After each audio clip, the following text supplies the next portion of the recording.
pra estar embaçada. Tô me arrumando, vou encontrar com a minha prima, a gente vai lá no CCBB e aí a gente vai pintar e fazer um piquenique, ai, bem fofinhas. E eu tô com uma cara de morta, é porque eu não dormi.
Que calor. Terminei de ler 8 Assassinatos Perfeitos e eu não curti. Achei bem fraquinho. O livro é sobre o personagem, assim, mais do que sobre qualquer outra coisa. é um narrador não confiável, dá pra perceber isso desde o começo, porque ele é muito estranho. O autor não se preocupou em fazer a gente gostar, ou se identificar, ou se importar com aquele personagem. E aí tudo que acontecia eu simplesmente não ligava. Ah, aconteceu isso, aí você fica... Cada plot twist que tinha eu ficava... Então faltou construção de personagem. Eu dei 2,5, que é razoável. Tô lendo esse daqui, e tem uma premissa também de acompanhar um serial killer que está no corredor da morte. Tipo assim, 12 horas antes dele morrer.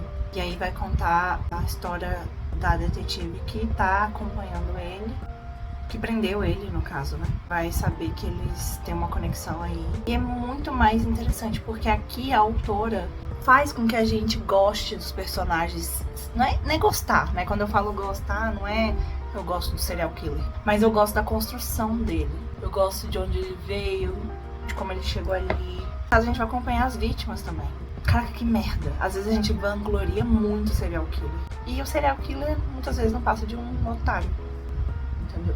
É isso. A autora, ela sabe escrever sentimentos muito bem. Então, quando ela tá falando assim, um sentimento de angústia, você dá vontade de gritar junto com o personagem, saca? Enfim, gente, quando eu terminar de ler esse aqui, eu volto pra dar minhas considerações, mas 1000 vezes melhor e melhor escrito, com personagens mais profundos, né, que tem mais camadas.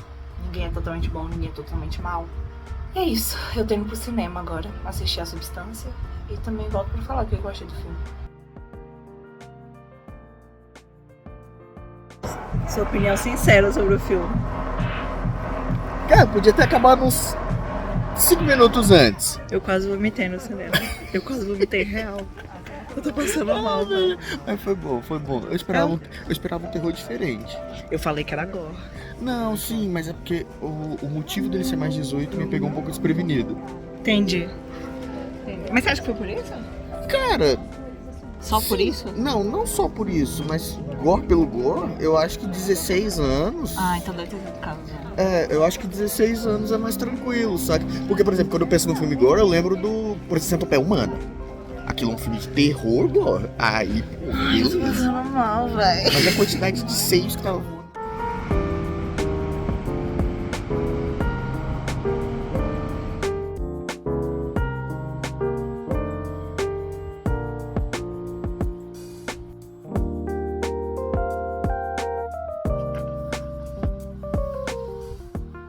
Gente, eu falei um monte aqui sozinha, devia ter gravado pro vlog.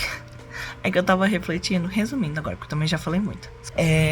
Eu tava aqui refletindo como quando a escrita é bem feita, né? No caso desse livro aqui, o psicopata, né? O serial killer aqui no caso, ele sempre acha que ele tá fazendo algo pra manipular o outro. E na cabeça deles, eles realmente acham isso. Eles se acham muito espertos, muito manipuladores. Às vezes são, sim. Mas é engraçado que eles não percebem que eles fazem isso pra ter acolhimento, pra ter cuidado, pra ter atenção. Na cabeça deles é um exercício de poder, quando na verdade é uma demonstração de fraqueza, de sensibilidade, de fragilidade deles, de vulnerabilidade, né? Eu não diria nem de fraqueza. Então quando o personagem fala assim, eu manipulo muito bem psicólogos, agentes sociais, professores, ele não percebe que ele manipula pessoas que podem e cuidam dele, porque quando ele manipula essas pessoas, ele recebe cuidado, né? Mas na cabeça dele é só ele sendo fodão, sendo ele exercendo esse poder de controle. E na verdade, muitos desses professores, assistentes sociais sabem o que ele tá fazendo e entendem que tudo que ele quer é cuidado e carinho e oferecem isso a ele. E aí ele enxerga isso como fraqueza, quando na verdade, da pessoa que está oferecendo, é muito, na verdade é um símbolo de força, né? Porque você estender a mão para outro, não é todo mundo que tá apto a fazer isso ou consegue fazer isso, principalmente porque todo mundo tem seus problemas. Então assim, eu como psicóloga, a gente sabe como é que é. A gente tem que engolir nossos problemas e estender a mão pro outro muitas vezes. A gente tem que parar de chorar e falar, não, peraí, eu tenho que cuidar do outro agora. Então é muito difícil fazer isso. O psicopata acha que é um sinal de fraqueza, né, que ele tá conseguindo manipular, e não que a pessoa é forte o suficiente para dar o que ele precisa, que é carinho e atenção. É porque a minha abordagem fala muito sobre como o ser humano afeta o ambiente e como o ambiente afeta o ser humano. Então eu tava lembrando do caso do professor que é psiquiatra, ele é professor universitário, e ele fez um teste, pegou vários cérebros de psicopatas, pegou o próprio, assim, da família dele e tal, e fizeram um experimento lá e misturaram, então ele não sabia o cérebro de quem era quem, e aí viu o cérebro lá e falou, nossa gente, esse cérebro aqui tá muito afetado, o lobo frontal sem a ativação correta, que é onde ficam nossos sentimentos e como a gente se comporta socialmente, enfim. E no final ele descobriu que era o cérebro dele, e descobriu que ele era um psicopata. Só que como ele foi um psicopata bem criado, com amor, com um ambiente de cuidado, né, o que a gente não vê muito nessas pessoas que sofrem esse tipo de transtorno de identidade, que é a psicopatia, ele foi uma pessoa muito bem tratada, muito bem cuidada. Então ele nunca teve a necessidade de machucar o outro para sentir prazer, né? Nunca teve a sensação de eu preciso causar dor para que o outro entenda a minha dor. E ele ficou chocado com isso, né? De tipo, caraca, eu sou um psicopata. Mas parece que o histórico familiar dele é antigo, assim, teve tias que foram presas e tal, porque a família inteira dele tinha esse traço. Então é muito interessante ver como realmente o ambiente molda a gente. Eu sempre faço o exercício de eu tivesse sido criada num quarto branco, sem nada, sem influência de nada, o que eu seria, né? Porque não teria religião, não teria sociabilidade, não teria música, não teria arte. O que eu seria? O que eu pensaria? O que eu demonstraria ser? Quem a Juliana seria se eu fosse criada num quarto branco até certa idade? Porque eu não teria nada pra me influenciar, entende? E aí a gente é o quê? A gente pensaria, imaginaria o que tem lá fora? Como é que você vai imaginar o que você não conhece? Se é algo meu ou se é da minha cultura me influenciando.